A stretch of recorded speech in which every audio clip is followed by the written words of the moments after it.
A racist bus driver demands that a black woman sit at the back of the bus and is enraged when she doesn't listen to him. He is shocked when the entire bus rises up against his racism. The city bus groaned to a halt on a busy downtown street, its doors hissing open. Commuters lined the sidewalk, bundled against the early morning chill.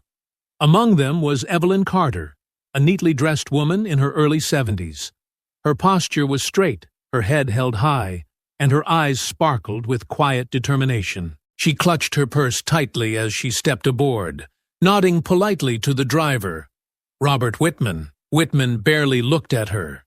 His scowl deepened as Evelyn dropped her coins into the fare box and paused to adjust her balance before moving forward. "Hurry it up!" he barked, his voice gravelly and impatient. Evelyn glanced at him briefly but said nothing, choosing instead to make her way toward an empty seat near the front of the bus. She grasped the pole and steadied herself as the bus jerked into motion, her eyes scanning the quiet faces around her. "Not there!" Whitman called out sharply, loud enough to cut through the silence. Evelyn stopped mid-step, turning slowly to face him. "Excuse me? You don't sit there. Seats up front aren't for you." Back of the bus. A hush fell over the passengers. A young woman near the window lowered her gaze, nervously pulling her toddler closer. An older man shifted uncomfortably, his newspaper suddenly fascinating. Evelyn's calm expression didn't falter. She took a measured step forward. "I've paid my fare," she said, her voice clear and steady. "I'll sit where I please." Whitman slammed the brakes, the bus lurching violently. Passengers grabbed at poles and seats to steady themselves. The driver stood abruptly, pointing a finger at Evelyn. "You don't make the rules here, lady. Either you move to the back, or you're off this bus. Your choice." The murmurs of the passengers grew louder, a mix of surprise and unease. A young man in the middle row pulled out his phone, the faint glow of its camera light visible as he began recording. Evelyn straightened her shoulders and met Whitman's glare. "I'm not going anywhere," she said firmly. Whitman's face reddened with fury.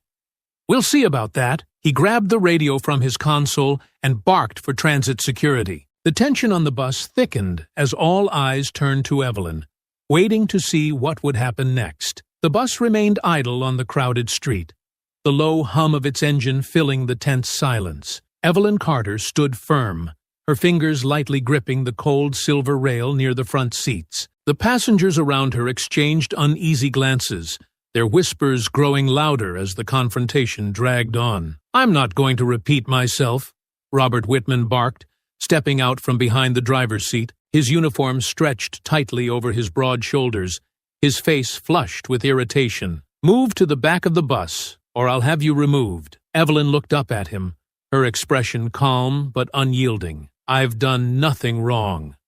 I paid my fare. I'll sit where I please." Whitman's hands clenched into fists at his sides. "You think you're special?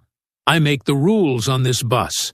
If I tell you to move, you move." A murmur rippled through the passengers. A young mother near the front shifted uncomfortably, pulling her squirming toddler onto her lap. An older man in a suit adjusted his tie, his gaze fixed firmly out the window. A teenage girl whispered loudly enough for everyone to hear, "This is ridiculous." Evelyn didn't raise her voice, but her words carried across the bus. "I'm not breaking any rules.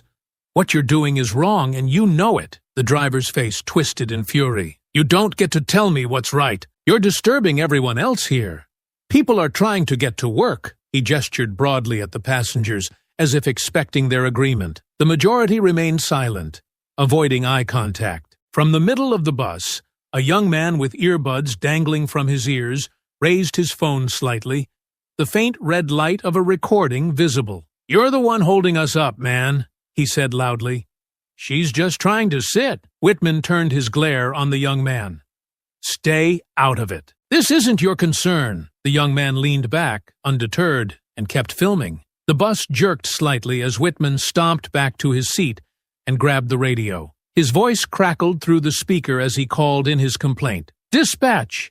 This is Route 23. I have a passenger refusing to comply, requesting transit security at my location." The murmurs of the passengers grew louder. "She's not doing anything wrong," a woman near the back muttered, her voice barely audible. Why's he making such a fuss? Evelyn turned to face the other passengers, her gaze sweeping across their hesitant faces. This isn't just about me, she said, her voice steady but filled with conviction. It's about what's right. Spare us the speech, Whitman snapped, cutting her off. You're off this bus the second security gets here. A little boy sitting with his mother tugged on her sleeve. Why's the driver yelling at her, Mommy? He asked in a loud whisper. The mother hushed him quickly, glancing nervously at Whitman. Evelyn smiled gently at the child. Sometimes people don't like being challenged when they know they're wrong, she said softly. Don't talk to him, Whitman barked, his voice booming. His frustration seemed to grow with every passing moment.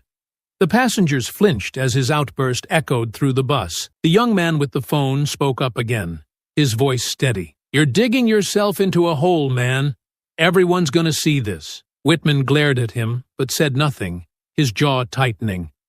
The faint sound of a siren began to pierce the tense atmosphere, signaling the arrival of transit security. Evelyn didn't move, her calm, steady presence standing in stark contrast to the chaos Whitman seemed determined to create. The passengers fell silent, their eyes darting between Evelyn and the driver. The bus door hissed open as Whitman prepared for the arrival of the officers. Evelyn remained poised, her shoulders back and her chin held high. We'll see what they have to say, she said quietly, her words filled with quiet defiance. As the sound of the siren grew louder, the tension on the bus reached its breaking point. Everyone waited, the weight of the moment pressing down on them like a heavy, unrelenting tide. The siren's wail grew louder, cutting through the uneasy silence inside the bus. Evelyn Carter stood firm, her hand still resting on the silver rail. Robert Whitman returned to his seat, but kept shooting glances at her, his expression a mix of frustration and defiance. The other passengers murmured quietly among themselves, the tension thick enough to weigh down the already stale air. A young mother with a toddler, seated a few rows back, finally broke the silence. Why doesn't she just move? She muttered under her breath, though her words carried enough weight to be heard. This is holding everyone up. I would have moved, the man next to her chimed in, his voice low but tinged with irritation. Not worth the fight. Evelyn turned her head slightly in their direction. Some fights are worth it, she said simply, her voice calm but unmistakably firm. She met the mother's gaze briefly, before returning her focus to the front of the bus. The young man with the phone recording leaned forward. She's got a point. Why's he even bothering her in the first place? There's nothing wrong with sitting up front. Whitman shot him a sharp glare, his voice cutting through the murmurs. Stay in your lane, kid. This doesn't concern you, doesn't it? The man shot back, his tone steady. You're making it everyone's business by stopping the bus. Several passengers shifted uncomfortably. A teenage girl sitting a few rows ahead of Evelyn whispered to the woman beside her, I can't believe this is happening. It's like something out of a history book. Yeah, the woman replied, her voice low, but it's not history. It's now. The faint sound of footsteps approached as the siren's wail tapered off. Transit security was here. The bus door hissed open, and two officers stepped on board, their dark uniforms standing out against the bright morning sunlight streaming in through the windows. Whitman was on his feet instantly. Finally, she's been refusing to comply, he said, jabbing a finger in Evelyn's direction, holding up the bus, and causing a scene. The officers turned their attention to Evelyn, their faces neutral. Ma'am, one of them began, his tone measured. We've been called because you're refusing to follow the driver's instructions. Can you tell us what's going on? Evelyn held her ground, her voice calm but unwavering. I paid my fare like everyone else here. He demanded I move to the back of the bus for no reason other than his own prejudice. That's not true, Whitman interjected, his voice rising. I told her these seats are priority seats. She doesn't belong here. Priority for who? Evelyn countered, her gaze sharp. The elderly? I certainly qualify. Or are there other criteria I'm unaware of? The officer hesitated, clearly uncomfortable. The other passengers watched intently, a few nodding at Evelyn's words. The young man with the phone tilted it slightly, making sure to catch the officers, Whitman and Evelyn, all in frame. Ma'am, The easiest thing would be to move to another seat, the second officer said, his tone placating. We're just trying to resolve this without further delay. I'm not the one delaying the bus, Evelyn replied. He is. If I step off now, he'll think he can keep treating people this way. And he'll be right. The teenage girl who had whispered earlier suddenly stood up. She's right, she said loudly, her voice trembling slightly but resolute. Why should she have to move? He's the one being a jerk. Sit down, Whitman barked, his frustration boiling over. You want to get thrown off too? That's enough, the first officer said sharply, holding up a hand to calm the driver. Sir, we'll handle this, the young man with the phone spoke up again, his tone defiant. Everyone's already seen what you're doing, man. This video's gonna be everywhere by tonight. The murmurs among the passengers grew louder. A man in a suit near the back of the bus, who had been silent until now, finally spoke. Look, this is ridiculous. She hasn't done anything wrong. Just let her stay where she is, and we can all get moving. Whitman's face turned a deeper shade of red, his hands clenching into fists. You people don't get it. Rules are rules. You can't just let anyone sit up here. Anyone?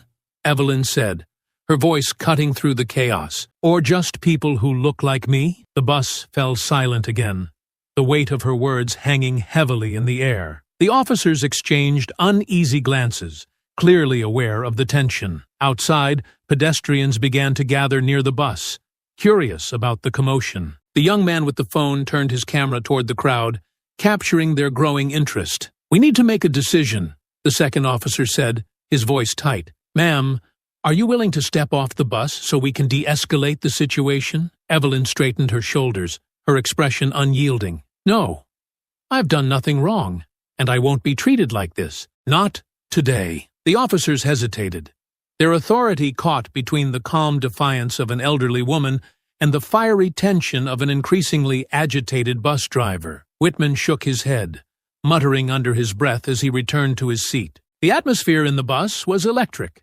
every passenger on edge as the standoff continued. Outside, more people gathered, their murmurs joining the faint sounds of car horns and distant chatter. Evelyn didn't move, her quiet dignity speaking louder than any argument could. She was a pillar of resolve in the chaos, refusing to back down from the injustice thrust upon her. The crowd outside the bus grew larger, their curious murmurs floating through the open doors. Inside, the atmosphere simmered with tension. Evelyn remained steady, her posture unyielding as the officers exchanged looks. Unsure how to proceed, passengers shifted in their seats, the unease palpable. One of the officers sighed and turned back to Whitman. Sir, what exactly are you asking us to do here? She's not being aggressive or posing a threat? Whitman threw up his hands in frustration. Are you serious?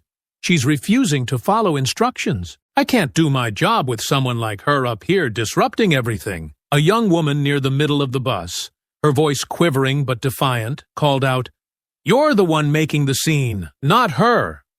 Several passengers murmured in agreement. The teenage girl who had spoken earlier stood up again, her hands clutching the edge of the seat for balance. Yeah, she's just sitting there. What's the big deal? Whitman's glare shot toward her. You want me to throw you off too? Sit down and stay out of it. The officer raised a hand to calm him. Let's keep this civil, he said, his voice firm but tired. He turned back to Evelyn. Ma'am, are you sure you won't consider just moving to another seat? It might make things easier for everyone. Evelyn's gaze never wavered. I've done nothing wrong. If I move, it will be easier for him, not everyone. And I won't give him the satisfaction. The tension was broken by the sound of a phone chiming loudly. The young man who had been recording the incident smirked and held up his phone. Looks like it's already online. Over 1,000 views in 5 minutes. Whitman's face darkened, his jaw clenching as his anger threatened to boil over. You put this on the internet? He growled, his voice low but menacing. Damn right I did, the young man replied, undeterred. People need to see this. You can't treat people like this and think you'll get away with it. A ripple of approval moved through the passengers. Even those who had been silent now murmured their agreement. The man in the suit near the back spoke up, his voice calm but sharp. This isn't 1955. She has every right to sit where she wants. Whitman slammed his fist onto the dashboard, the loud thud silencing the murmurs. "I've had it," he shouted. "She's off this bus, or we're not going anywhere." The officers stiffened at his tone, their own patience wearing thin. The first officer stepped forward, his expression hardening. "Sir, if you keep escalating this, you're going to be the one facing consequences. You've called us here to handle the situation, so let us do our job." Outside, the crowd began to grow louder. People pressed closer to the bus, some raising their phones to record the scene. A man in a construction vest called out, "What's going on in there? Why isn't the bus moving?" "Driver's being a racist jerk," someone yelled from the back of the bus, drawing laughter and cheers from the gathering crowd. The second officer rubbed his temples, clearly feeling the pressure. He turned back to Evelyn, his tone softer but still urging. "Ma'am, I understand your position, and I don't blame you. But this is getting bigger by the minute. Are you sure you want to keep this going?" Evelyn glanced at the crowd outside, their faces a mix of curiosity and growing outrage. Her eyes swept over the passengers, some watching her with sympathy, others with exasperation. Finally, she looked at the young man recording the incident and gave him a small nod. "Yes," she said, her voice unwavering. "I'm sure. This isn't about me. It's about what's right." The officer straightened, nodding in reluctant acknowledgement. "All right, ma'am. Then we'll stay until we can resolve this properly." Whitman let out a derisive laugh. "You're just going to let her get away with this? Unbelievable." The officer turned sharply toward him. "One more outburst, and I'll have you reported for misconduct." The driver fell silent, his face a mask of barely contained rage.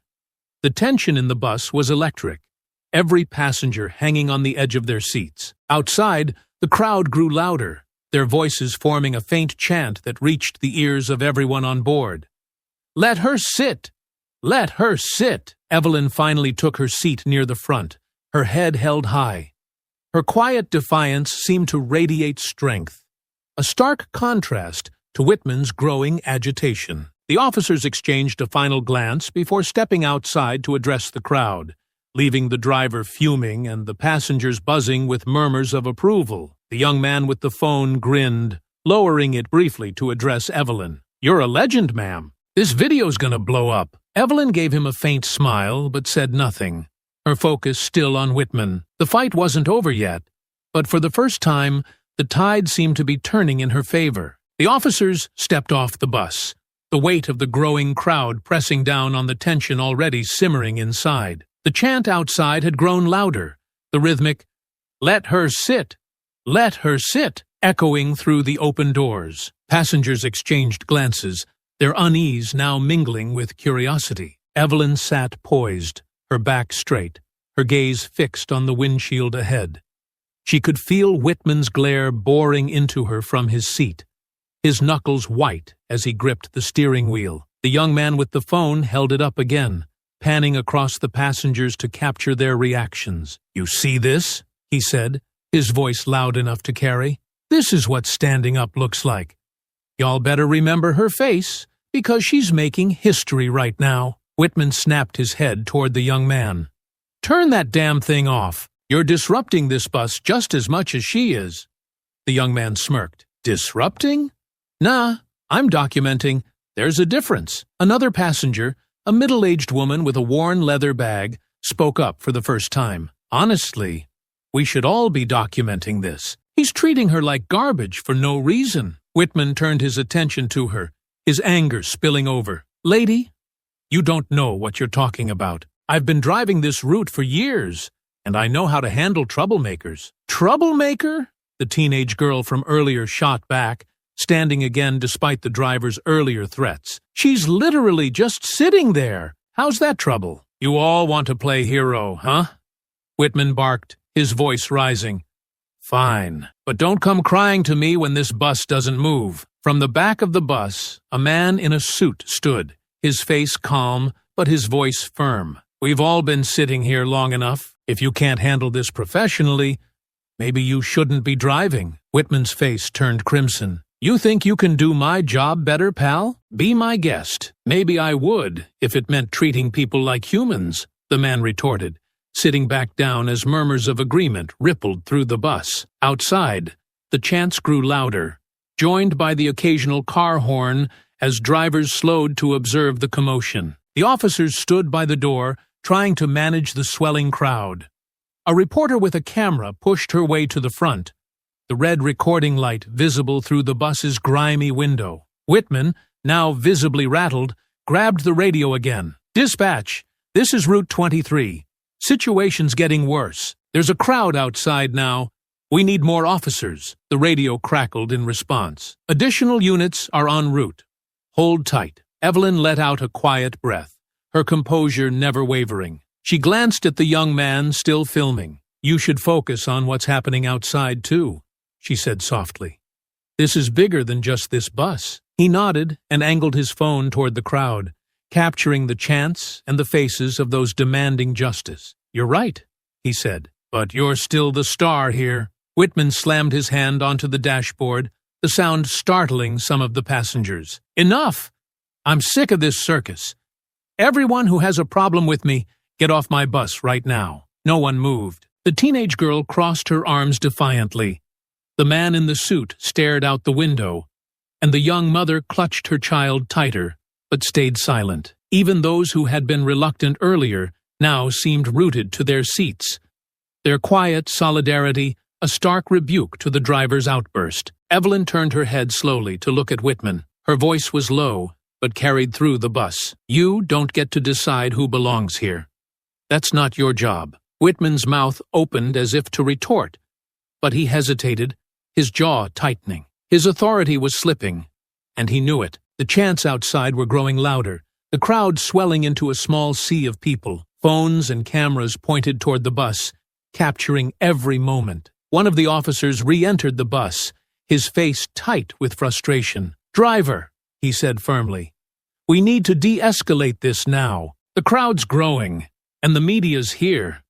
This situation is out of control." Whitman scoffed, throwing his hands up. "Oh, so now it's my fault? I told you how to handle this. Get her off the bus." The officer shook his head.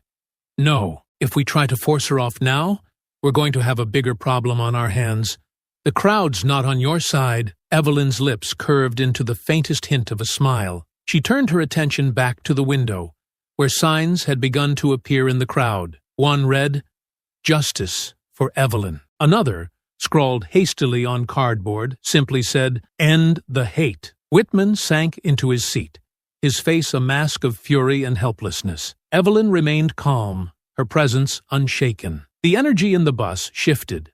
The passengers no longer felt like mere observers. They were witnesses to something bigger than a morning commute. The officer turned to Evelyn, his voice softer. "Ma'am, we're working on resolving this. Just stay seated." She nodded, folding her hands in her lap. "I wasn't planning on moving." The officer exited the bus again, and Whitman sat in smoldering silence. The noise from the crowd outside was now deafening, a chorus of voices calling for justice. Inside the bus, the passengers seemed to sit a little straighter, their nervous energy replaced by quiet resolve. The world was watching, and Evelyn Carter was at the center of it all. The officer's voice crackled from his radio outside, trying to manage the growing crowd. Inside the bus, the tension had reached a breaking point.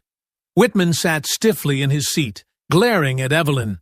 His fingers tapped impatiently against the steering wheel, each motion sharper than the last. Evelyn remained composed, her chin high as she stared out the window at the sea of faces demanding justice. The chants outside, "Let her sit," echoed louder, reverberating through the walls of the bus. "You think you're some kind of hero," Whitman growled, his voice barely contained. He stood abruptly, his chair creaking from the force. "You're not. You're just another troublemaker making my life harder." Evelyn didn't flinch, her calm demeanor amplifying his anger. "What I am," she said, her voice steady, "is someone who's tired of being pushed around. If you can't handle that, maybe you're in the wrong job." His face flushed crimson. "That's it. I'm done playing nice." He stalked toward her, the veins in his neck pulsing with barely restrained rage. The passengers gasped. Several shouted in protest. "What are you doing?" the teenage girl cried, standing halfway up in her seat. "You can't do that! Don't touch her!" yelled the young man with the phone, angling his camera to capture Whitman's every move. Whitman ignored them all, his focus solely on Evelyn. He loomed over her, his large frame blocking out the light from the windows. "I told you to get off my bus," he snarled, "and if you won't do it yourself, I'll make you." Evelyn's expression didn't waver. "You lay one finger on me, and you'll regret it." The warning didn't deter him. Whitman grabbed her arm roughly, yanking her halfway out of the seat. The passengers erupted in outrage, several leaping to their feet. "Stop him!" someone shouted. The young man recording bolted forward, his phone still trained on the scene. "Let her go!" he yelled. But Whitman shoved him back with his free hand, sending him stumbling into another seat. Evelyn winced but refused to cry out, her resolve unshaken even as Whitman dragged her farther from her seat. "This is assault," she said firmly. "You're not above the law, no matter what you think." The doors of the bus slammed open, and the officers charged back inside. "Stop right now!" one of them barked, his hand instinctively reaching for his belt. "Driver, let her go." Whitman froze but didn't release her immediately. His head whipped toward the officers, his anger now mixed with defiance. "She's disrupting my bus. I'm just doing my job." "That's not your job," the officer snapped, stepping forward. "And if you don't let her go this second, you're going to be in cuffs." Whitman hesitated for a fraction of a second before releasing Evelyn's arm. She settled back into her seat, her composure still intact despite the ordeal. The officer turned to her, concern flashing across his face. "Ma'am, are you all right?" "I'm fine," Evelyn said, smoothing her sleeve. Her voice was steady, but her eyes remained fixed on Whitman. "But he isn't." The second officer stepped forward, his handcuffs glinting in the light. "Driver, you're under arrest for assault. Turn around and put your hands behind your back." "What?" Whitman roared, his voice echoing through the bus.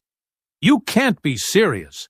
I'm the one in charge here." "Not anymore," the officer replied coldly. He grabbed Whitman's arm and spun him around, locking the cuffs into place. Whitman struggled, but the officer's grip was firm. "Anything you say can and will be used against you in a court of law." The passengers watched in stunned silence as Whitman was marched down the aisle, his protests drowned out by the chants from outside. "This is ridiculous," he yelled, craning his neck to glare at Evelyn. "You'll regret this, lady." Evelyn finally broke her silence, her voice calm but cutting. "I think the only one with regrets here will be you." The officer guided Whitman down the bus steps and into the arms of the growing crowd, where cameras and phones flashed in every direction. The reporter outside shouted questions as Whitman was loaded into a waiting police car, his face twisted in a mixture of rage and disbelief. Inside the bus, the passengers erupted into applause. The teenage girl clapped loudly, her grin wide. "Finally, some justice," she exclaimed. The young man with the phone turned back to Evelyn, still recording. "Ma'am, that was incredible. Everyone's gonna see this." Evelyn gave him a faint smile, her composure softening for the first time. "Good. Maybe it'll make people think twice about staying silent." The officer who had arrested Whitman stepped back onto the bus, addressing Evelyn directly. "Ma'am, we're going to make sure this gets properly documented.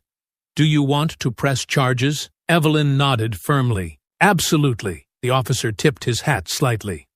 "We'll handle the rest from here. You just sit tight." As the officer exited again, the crowd outside cheered, their chants shifting to her name. Evelyn Carter had become the face of defiance, a quiet but powerful figure standing tall against injustice. The bus doors closed, and the replacement driver, a young woman with kind eyes, climbed aboard. She glanced at Evelyn and smiled. "Where to next?" she asked, her tone light but respectful. Evelyn relaxed into her seat, her shoulders finally easing. "Forward," she said simply. The police cruiser carrying Robert Whitman sped away from the scene, its sirens wailing faintly as it disappeared down the street. The crowd outside the bus erupted into cheers and applause, their voices echoing in unison. Inside, the energy shifted.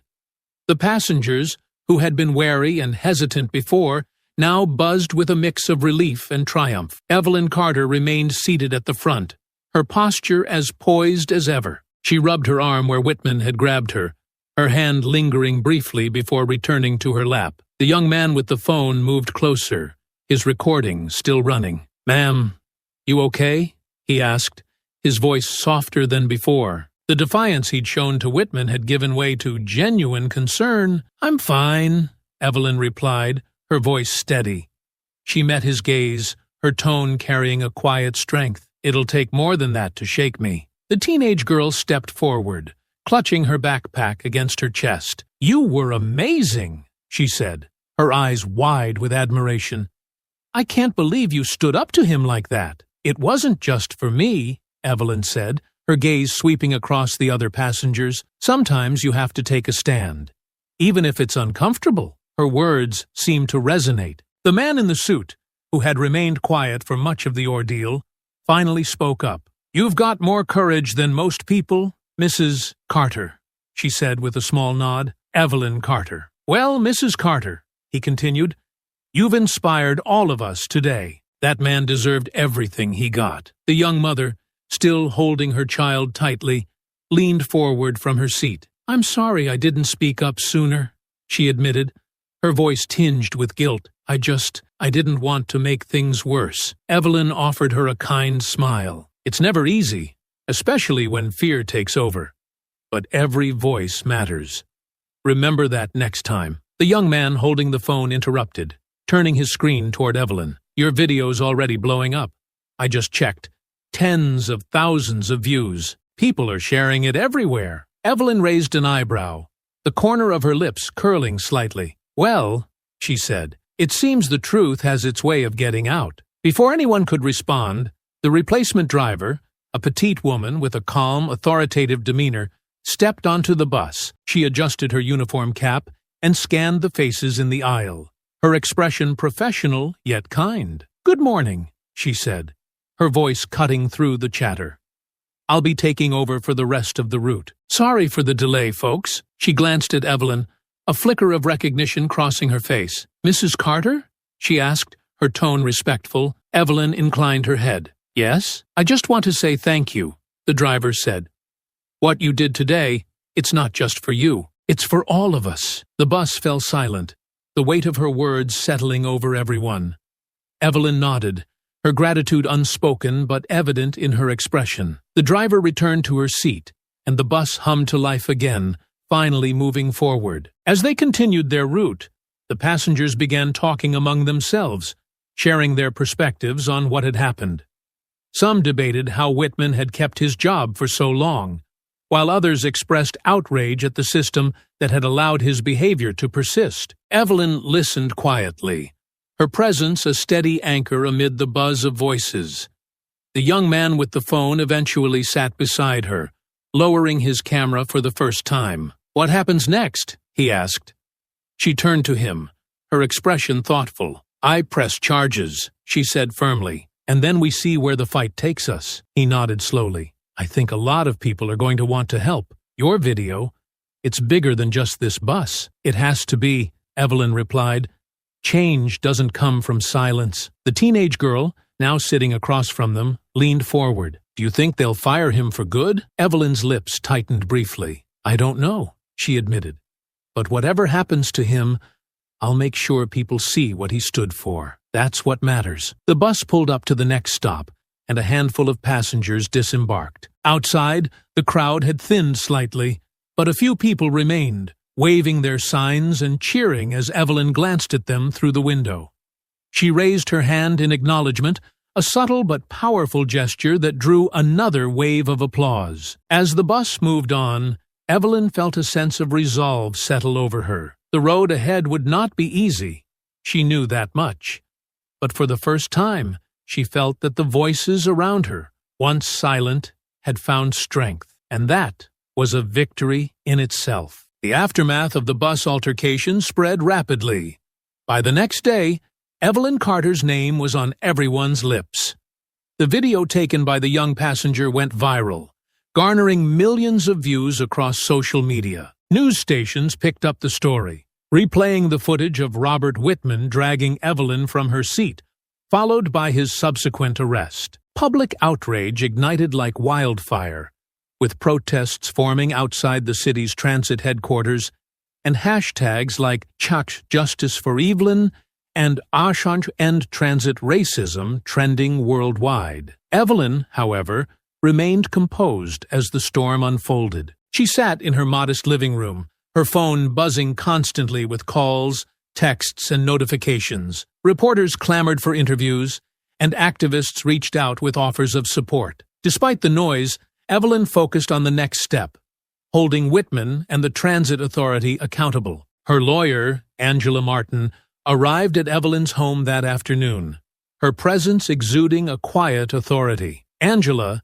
a sharp-dressed civil rights attorney in her mid-30s, had reached out after seeing the video. Now, she spread out documents across Evelyn's coffee table, her expression both determined and grim. "This case is bigger than just one man," Angela said, pointing to a file labeled Transit Authority Misconduct Complaints. Whitman has a history of complaints, racial profiling, verbal abuse, but the Transit Authority has always swept them under the rug. They protected him. Evelyn nodded slowly. Then it's not just him we need to hold accountable. It's the system that allowed him to get away with it. Exactly, Angela replied, her eyes lighting up with approval. We're not just going after Whitman for assault. We're going after the Transit Authority for negligence and fostering a culture of discrimination. Evelyn leaned back in her chair, her hands clasped tightly in her lap. Do you think we can win? Angela's gaze was unwavering. With the public on our side? Yes. But it won't be easy. The Transit Authority is already circling the wagons. They'll try to discredit you, make this about something else. Evelyn's lips tightened. They can try, but the truth is out there.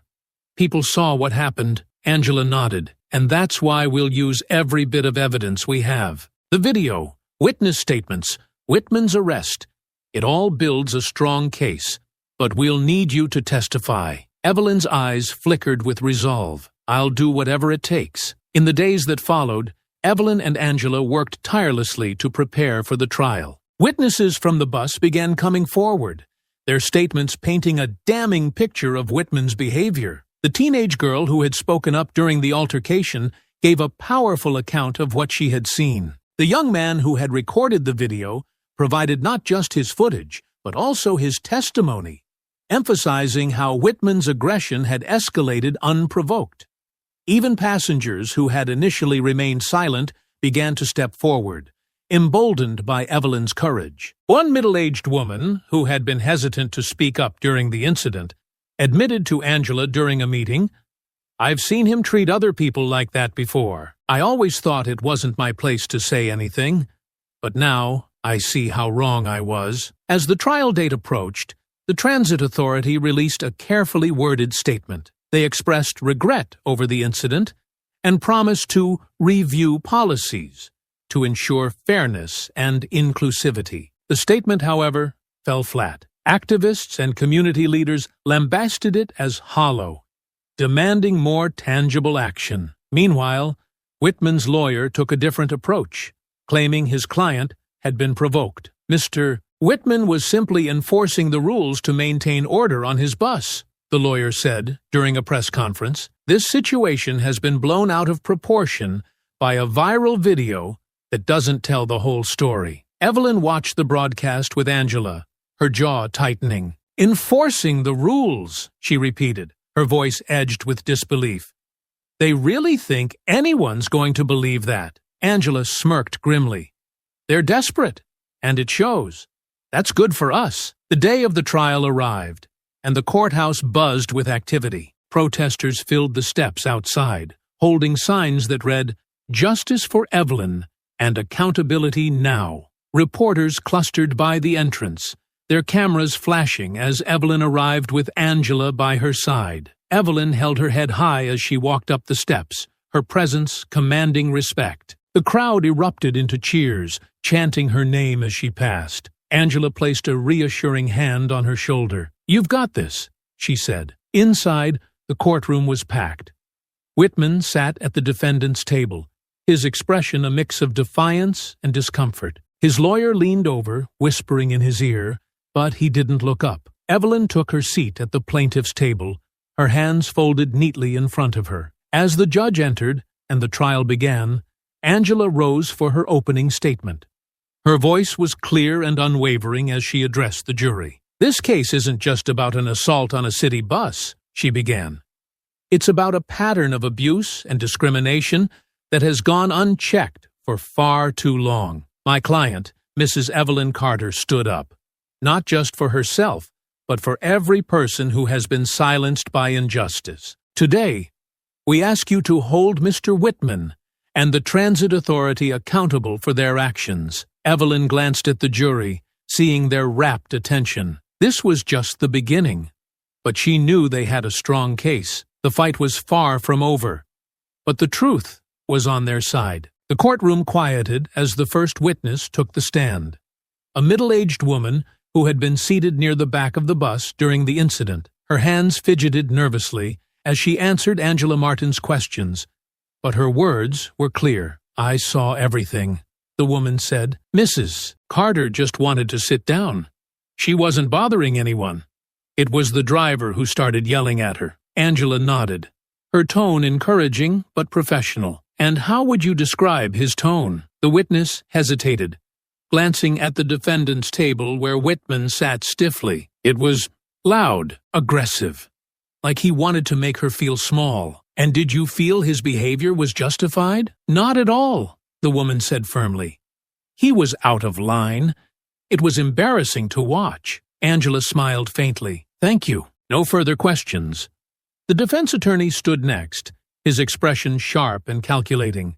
He approached the witness slowly, as though preparing to dismantle her testimony piece by piece. "Ma'am, you mentioned feeling embarrassed. Isn't it true that your embarrassment could have colored your perception of my client's actions?" The woman frowned, clearly caught off guard. I don't think so." "You don't think so," he repeated, his tone bordering on condescension. "But isn't it possible that you interpreted his tone as aggressive because of your own discomfort with the situation?" Angela rose. "Objection, Your Honor."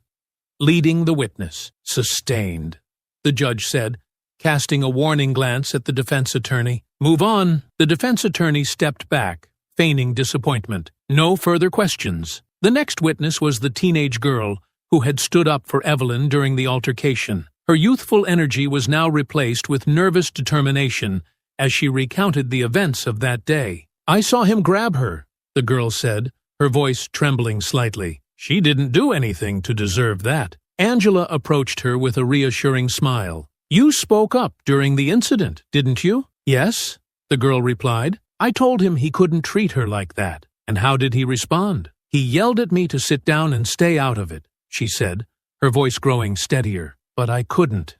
It wasn't right." Angela nodded, her tone warm. "You showed courage that day. Thank you for speaking out." The defense attorney tried to rattle her, focusing on her youth and suggesting she might have been too inexperienced to understand the nuances of the situation. But the girl's resolve held firm, her answers concise and unwavering. The most compelling moment came when the young man with the phone took the stand. He provided not only his video evidence, but also his first-hand account of Whitman's escalating aggression. "He grabbed her," the young man said, his voice firm. "No one provoked him. He just lost it." Angela played the video for the court, the footage capturing every moment of the altercation in vivid detail.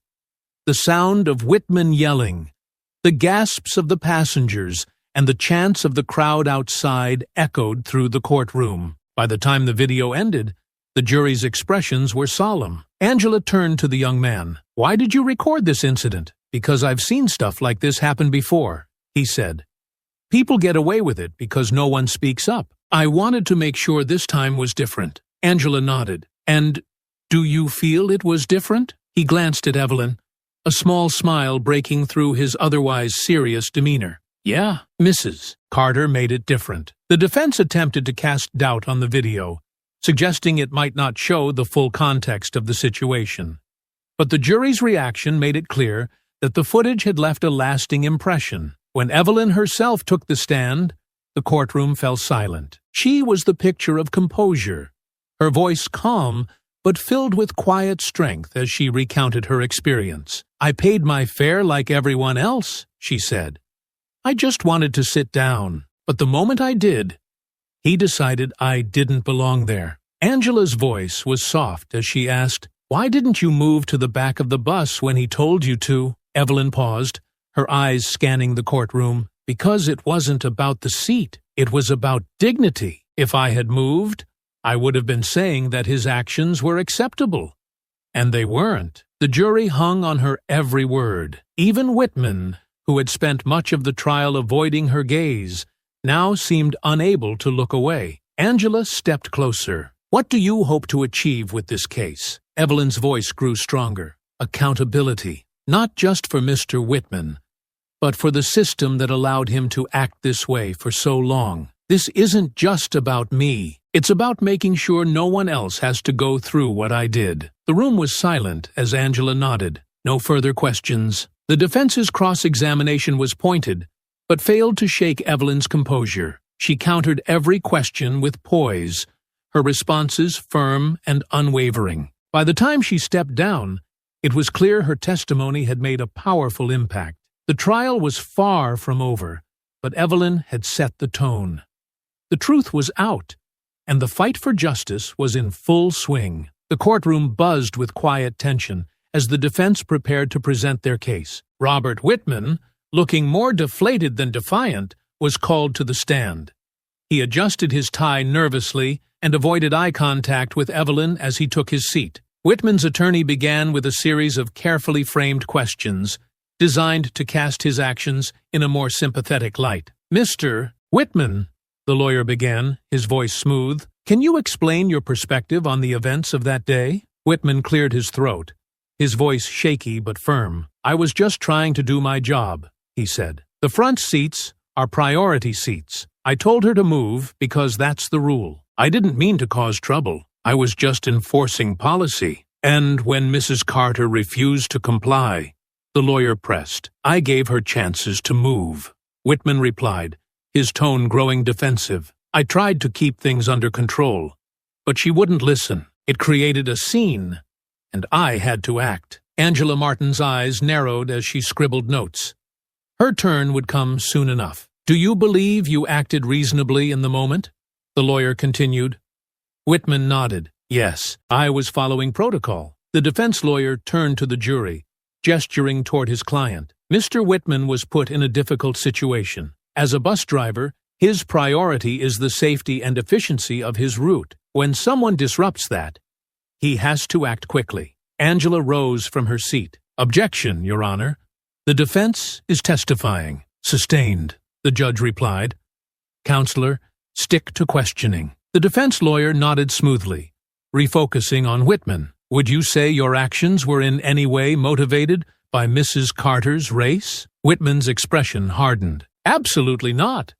I treat all my passengers the same." When Angela approached the stand for cross-examination, her steps were deliberate, her demeanor calm yet commanding. She stood a moment in silence, letting the weight of the courtroom settle before speaking. "Mr. Whitman," she began, her voice measured, "you say you treat all passengers the same.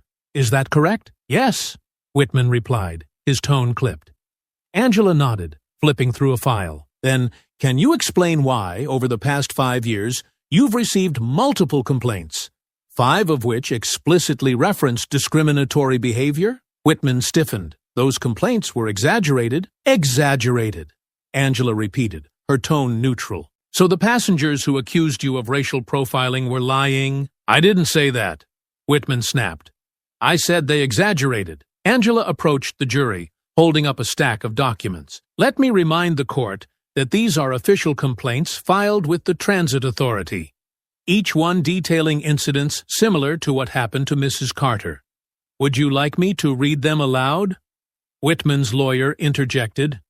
"Objection! Relevance." "Your Honor," Angela countered, "this speaks directly to Mr. Whitman's pattern of behavior and his credibility as a witness. The judge considered for a moment before nodding. Overruled.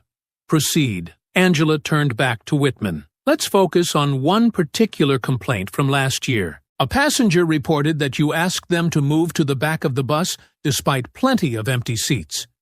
Do you recall this incident? No, Whitman said flatly. Angela raised an eyebrow. You don't recall it, or you don't want to recall it? Objection! The defense lawyer called out. Sustained, the judge said.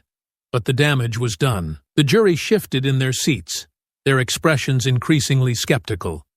Angela moved closer to the witness stand, her voice sharpening. Mr. Whitman, isn't it true that the only protocol you were enforcing that day was your own prejudice? That's not true, Whitman shot back, his voice rising. Angela held his gaze, her calm demeanor in stark contrast to his outburst. The video shows you grabbing Mrs. Carter. She was seated quietly, posing no threat. Explain to the court how that aligns with your so-called protocol. Whitman faltered, his mouth opening and closing as he searched for words. She refused to listen. I lost my temper, Angela pounced. You lost your temper? So it wasn't about protocol, was it? It was about your inability to handle a passenger who dared to stand up to you. Whitman's lawyer leapt to his feet. Objection! Argumentative! The judge nodded. Sustained. Angela stepped back slightly, her expression calm. No further questions, Your Honor. As Whitman returned to his seat, his face was pale, his earlier bravado shattered. The courtroom buzzed with quiet murmurs, the jury exchanging meaningful glances. The defense attempted to redirect focus by calling a transit authority representative to testify. The official gave a carefully rehearsed statement, emphasizing their commitment to fairness and equality. But Angela was ready. Is it true, she asked during cross-examination, that Mr. Whitman received sensitivity training after his third misconduct complaint? The official hesitated. Yes, that's correct. And yet, he continued to receive complaints, didn't he? The official's shoulders slumped. Yes, Angela's voice grew sharper. So what measures, if any, did the transit authority take to address these ongoing issues? We followed policy, the official stammered. We investigated each complaint. Angela turned to the jury.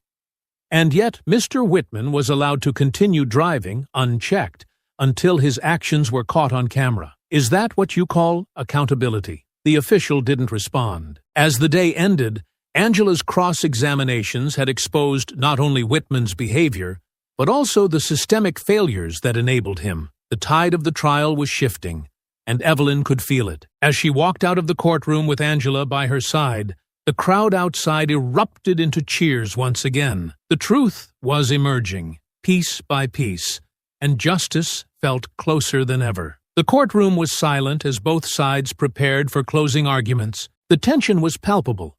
Every eye focused on the attorneys standing at their respective tables. Evelyn Carter sat quietly at the plaintiff's table, her composure unshaken, though her hands rested tightly together in her lap. Angela Martin rose first, her movements deliberate as she approached the jury. Ladies and gentlemen, Angela began, her voice firm but measured, you've heard the testimony.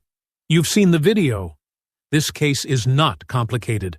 Robert Whitman assaulted Mrs. Evelyn Carter not because she broke any rules, but because she refused to bend to his prejudice. She gestured toward Evelyn. Mrs. Carter paid her fare. She followed every posted guideline, yet she was singled out, berated, humiliated, and physically removed from her seat. Why? Because Mr. Whitman saw someone he thought he could overpower, someone whose dignity he thought didn't matter. Angela stepped closer to the jury, her gaze sweeping across their faces. This isn't just about one bus ride. It's about a system that has allowed this behavior to go unchecked for years. The transit authority knew about Mr. Whitman's history. They knew he had complaints. And they did nothing. By ignoring the problem, they enabled it. She paused, letting the weight of her words sink in. But today, you have the power to send a message, to tell Mr. Whitman, the transit authority, and the community that this behavior is not acceptable. that no one, regardless of their race, age, or status, deserves to be treated like this. Angela turned to Evelyn, her voice softening. Mrs. Carter could have stayed silent. She could have let this moment pass. But she chose to stand up, not just for herself, but for everyone who's ever been told they don't belong. She chose courage over comfort, and she deserves justice. The courtroom was silent as Angela returned to her seat. The defense attorney stood, his expression carefully controlled. Members of the jury, he began, my client, Robert Whitman, did not act out of malice. He was enforcing policies designed to maintain order and safety on public transit. Mrs. Carter's refusal to comply escalated the situation. My client regrets his actions, but they were not rooted in prejudice. His tone shifted, more pleading than persuasive. We ask you to consider the full context of the incident and to understand that Mr. Whitman is not a villain. He is a man who made a mistake in a high-pressure situation. The defense attorney returned to his seat quickly, his argument noticeably lacking the passion and conviction of Angela's. The jury deliberated for several hours, the weight of the case evident in their furrowed brows and hushed conversations. Evelyn waited patiently in the courtroom, her hands folded neatly on the table. Angela sat beside her, her calm demeanor masking the intensity of her focus. When the jury finally returned, the room held its breath. The foreperson rose, holding a small slip of paper. In the matter of Carter versus Whitman and the Transit Authority, she began, we find the defendant, Robert Whitman, guilty of assault and misconduct. The words sent a wave of emotion through the room. Evelyn's eyes closed briefly, a mixture of relief and quiet triumph washing over her. The foreperson continued, we also find the Transit Authority liable for negligence in failing to address repeated complaints against Mr. Whitman. A murmur rippled through the courtroom, the weight of the verdict sinking in. The judge thanked the jury and announced sentencing would follow in the coming weeks. For now, justice had been served. Outside the courthouse, the crowd erupted into cheers as news of the verdict spread. Protesters held up signs reading, Justice for Evelyn and Accountability Now, their voices echoing across the courthouse steps. Evelyn stepped out into the sunlight, flanked by Angela and a small group of supporters. Reporters crowded around her, microphones and cameras jostling for space. Mrs. Carter, how do you feel about the verdict? One called out. Evelyn paused, her voice steady but emotional. I feel grateful, she said, not just for myself, but for everyone who stood with me. This isn't just my victory. It's ours, and it's proof that standing up for what's right can make a difference. Angela stepped in, adding, this case sends a clear message. No one is above accountability, and no one should have to endure discrimination. Today, justice prevailed.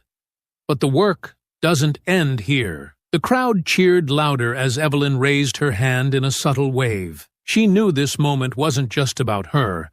It was about the movement she had sparked. In the weeks that followed, the Transit Authority announced sweeping reforms, including mandatory anti-bias training for all employees and the establishment of an independent oversight committee to address misconduct. Robert Whitman was sentenced to community service and ordered to attend anger management classes, his career as a bus driver effectively over.